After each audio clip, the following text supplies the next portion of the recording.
When I was in primary school, I did get into a lot of fights. I always had a sense of what was right and what was wrong. I remember the theme song of Rawhide. It used to go something like, "Rolling, rolling, rolling, keep them doggies rolling, Rawhide." My son bought me this book. It's a book entitled Dad, I Want to Hear Your Story. It's basically a book about a journal about my life. He wants me to fill it out. It asks questions and I just fill it out. And once it's filled out, I just give it to him so he can read. Now, there are various sections in it. There's like my childhood, my teenage years, becoming an adult, becoming a parent, etc. And I fill them all out and give it to my son. Now, I've finished about a third of it. There are about 150 pages and I've got up to page 50. So I thought to myself, instead of filling it all out like that, why don't I just record a video of everything that's inside with my answers? So I'm going to do it in a few parts. First part will be my childhood. Second part will be my teenage years. Then go on to becoming an adult.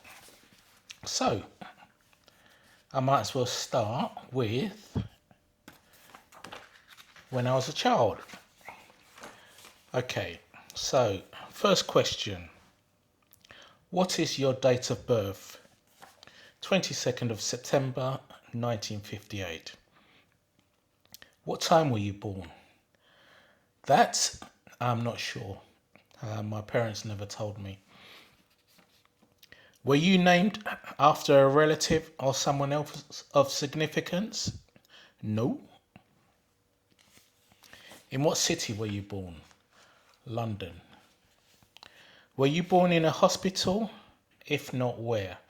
I was born in a hospital and it's still around and it's called Whittington Hospital in Archway. What stories have you been told about the day you were born? None. It's not something that I asked my parents about and they never told me anyway. How did your parents describe what you were like when you were a baby? Again, it's not really something that I discussed with my parents. My parents were Nigerian. They came here, they came to the UK in the 50s to study.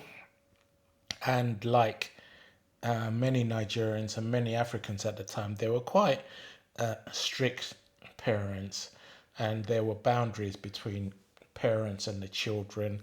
There were things that were discussed with the children, and there were things that weren't really discussed with the children. And when I was a kid, we didn't discuss things like,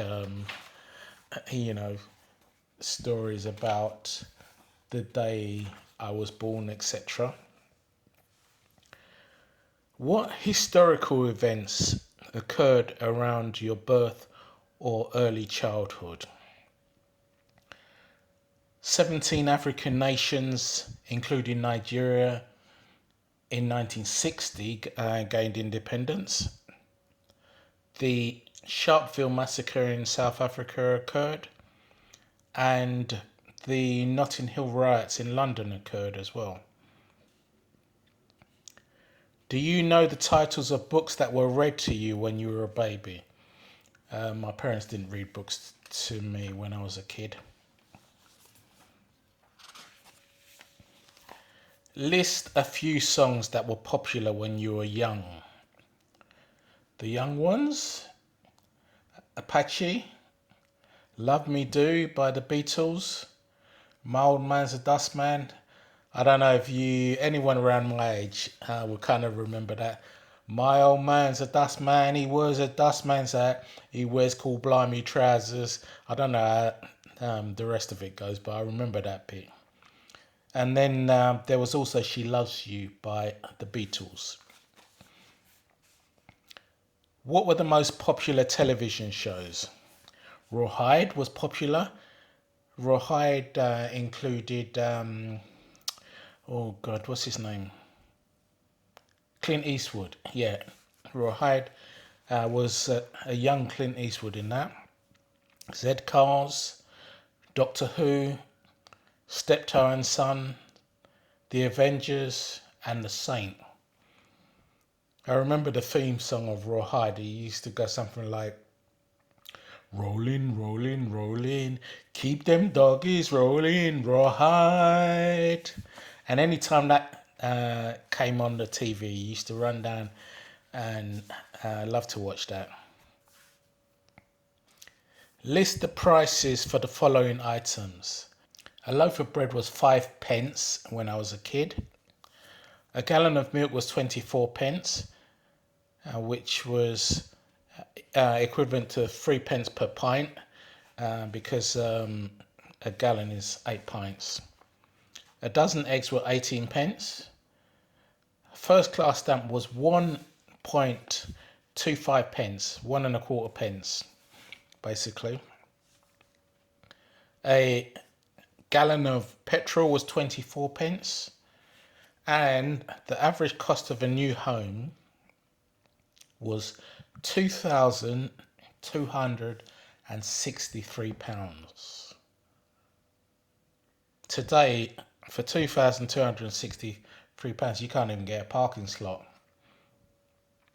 I remember my parents, they bought their first house, I think it was in 1960 in Bermondsey, and I think that cost them £1,000, I think it was. And yeah, it was actually Ilderton Road. Yeah, they bought a house in Ilderton Road in 1960. What were you like as a kid? I was a bit quiet, but when I was in primary school, I did get into a lot of fights. I don't know. In my primary school, I was in primary school in Lee. I went to Lee Manor primary school, and I was the only black kid in my class. I think I was the only black kid in the school, actually, in my primary school, and I used to get into a lot of fights. I used to, yeah, get into a lot of scrapes. In those days, yeah, it was. How can I say? It was different. It was different times. Got called lots of names by classmates and others, but I always knew how to protect myself, as it were. I could also be quite stubborn when I was a kid, but one thing I think I was from a young age. I always had a sense of what was right and what was wrong. And I always felt that I stood up for what was right and against what I considered was wrong. Where did you grow up when you were a kid? Well, my early years were in Bermondsey and Lee and Brockley. Now, when I was a kid, my parents put us, me and my elder brother, we went to foster parents because my dad was away in university, and my mum worked night shifts, basically in the hospital. My mum was a matron in the hospital, and she worked the night. So we stayed at foster parents. That was a common thing in those days, for African parents to have their children with foster parents. One of our foster parents lived in Red Hill, Mr. and Mrs. Smith. They were a white couple, nice couple. They were a really nice couple. Then there was another one of our foster parents lived in Lee, and they were a Jamaican couple. called Mr. and Mrs. Banbury. They had two sons, Alfred and Tony and Alfred. And yeah, used to get on well with them. I loved the Banburys. But I always used to remember when my mum came to see me. I was only young then. I was probably about maybe 3 or 4. And when my mum came to see us, and when it was time for her to leave, I always used to cry. I'd sit on her lap and cry, saying, "Oh, don't go, mum, don't go, mum." That was me as a kid. But yeah. And then when I was 11, my parents decided that, yep, it was time. They wanted to go back home to Nigeria. They came over here. They did their studies. They worked. They worked hard, and they were here for about 14 years. Worked hard, bought a house, and it was time to go back to Nigeria and settle down back in Nigeria. So we all packed up in 1970, went back to Nigeria, and with my parents and my brothers, and yeah, Nigeria was nice actually. Yeah, I loved it, Nigeria. Did I have a nickname? Well, I had a nickname when I got to Nigeria and I started secondary school. I actually started secondary school in Nigeria when I was 12. I should have started at 11, but when I got there, we got there in February and the school year had already started, and I couldn't get into school until the following September. So when we went to boarding school in Nigeria and we had school uniforms. Our uniform, I think we had green trousers and we had grey trousers, white shirt. The grey trousers were actually supposed to be khaki. However, my parents got us some grey trousers that weren't khaki. I mean, I think it was some trousers that we had that they were not official school trousers, and the kids, because they weren't official, they gave me a nickname called Eleukel Alasho Kasho. Asho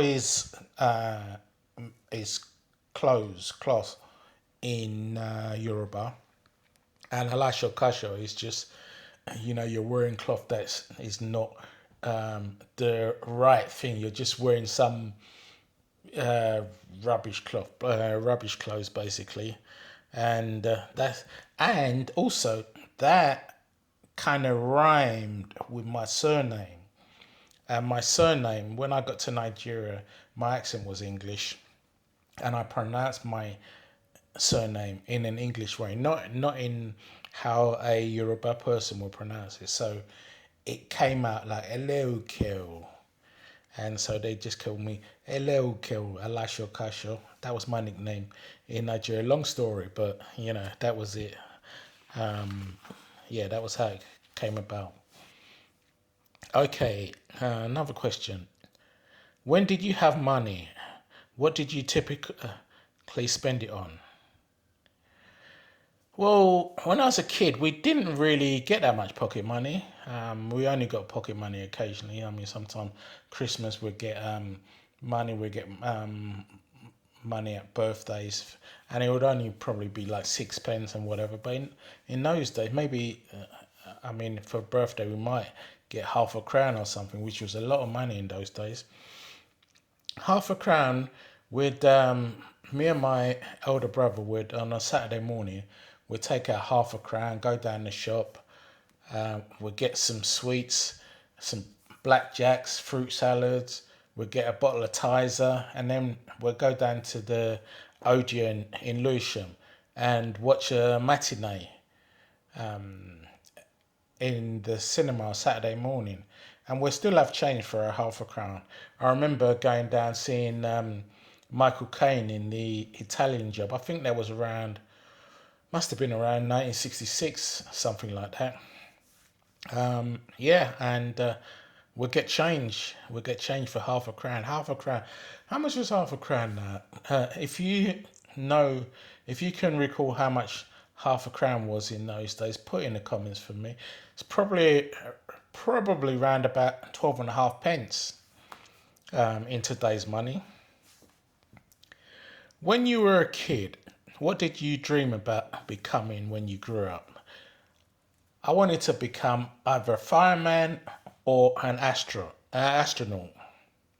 In the late 60s, American astronauts landed on the moon, and I remember watching that. That was really historic. It was on TV, and I think it was live TV actually. And yeah, it was really historic. And I thought to myself, yeah, I want to be an astronaut. And when you're a kid, you want to have something in uniform. You want to be a fireman or whatever. So those were the two things that I wanted to be. Who were your best friends during your primary school days? I had two friends. I was the only black guy in my school, so both my friends, one was called Paul O'Connor and the other one was called Jason Mail. They were both white guys. Jason Mail was the son of John Mayle, of John Mayle and the Blues Breakers. Very famous singer, musician, very famous musician. Yeah, he and Paul O'Connor were my best friends. Are you still in contact with any of them? No, I'm not.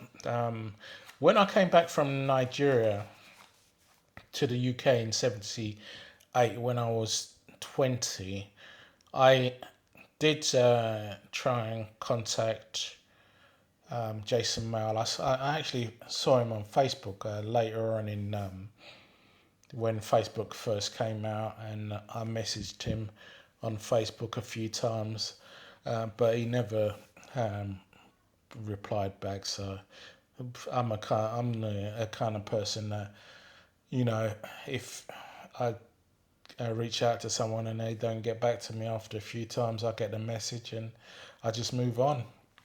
And yeah, I never got back to in touch with any of them. What do you miss most about being a kid?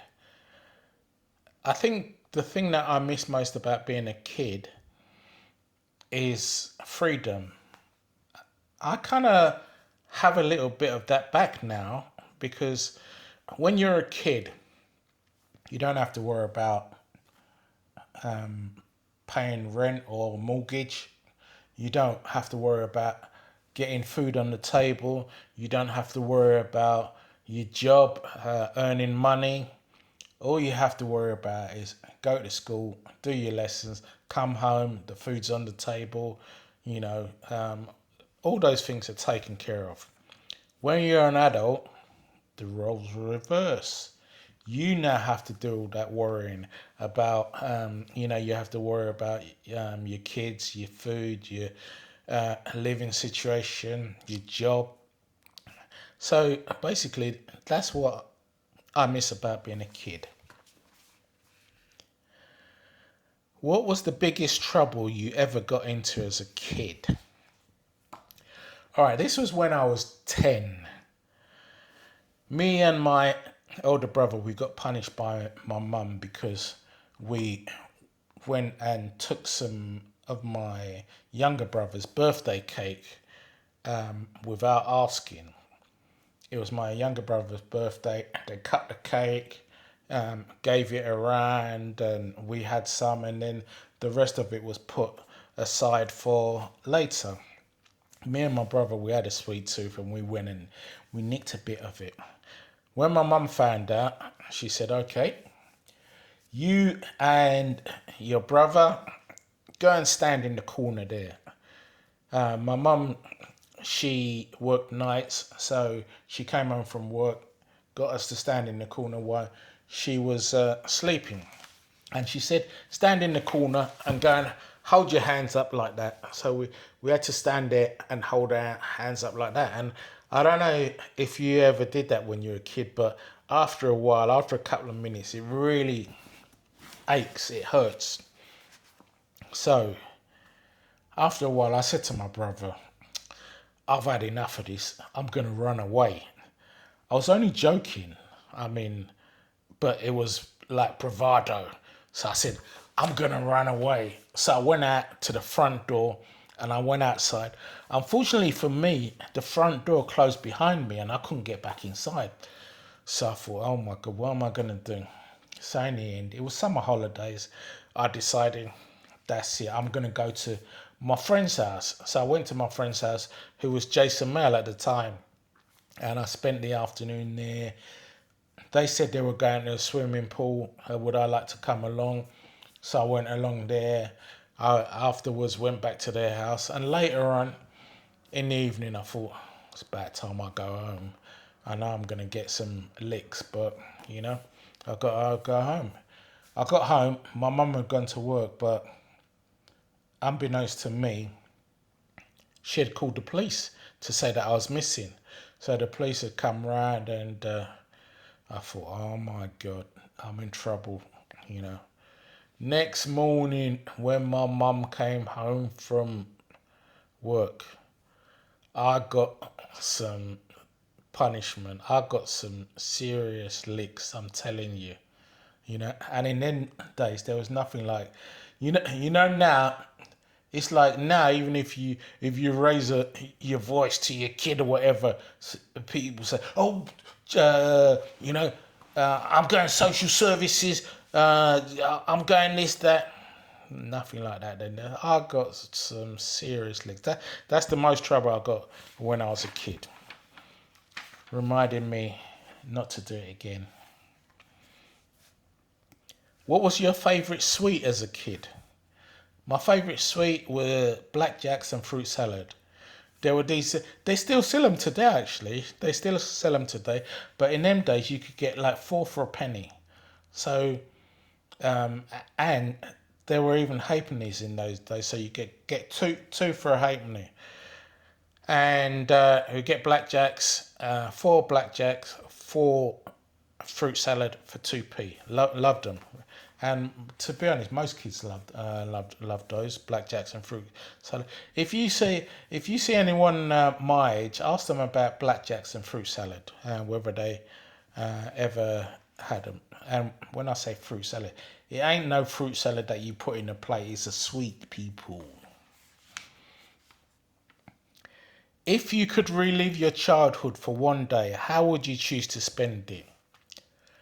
I remember when during the summer holidays, me and my brother, we used to, our room was in the attic, my elder brother. My parents had a big house in Brockley, and they had the basement, the ground floor, the first floor, second floor, and the attic. My parents lived in the basement. We lived in the attic, me and my brother, and the rest three floors were rented out. And during the summer holidays, me and my brother, we used to have like a electric fire where we used to put on white bread on there and make toast, and put a bit of butter on it as well. And I'll be up in the attic with my toast, and I'll be reading my books. And I used to love reading books. The books that I used to read at the time were Edie Blyton books, Secret Seven and Famous Five, and also Tintin books. Used to love that. And yeah, they were good memories, good times. Okay, people. Well, that's the last question in the childhood section. So the next section will be my teenage years, which I will do in the next video. So people, what did you think of my childhood years? What were your childhood years like? Where did you grow up? What school did you go to? Are you still in touch with your school friends? Let me know in the comments, people. And if you like this video, it would be great if you could hit that like button. If you haven't already subscribed to the channel, please do so. And if there's any other video you'd like to see, put in the comments below. And I'll see you next time, people.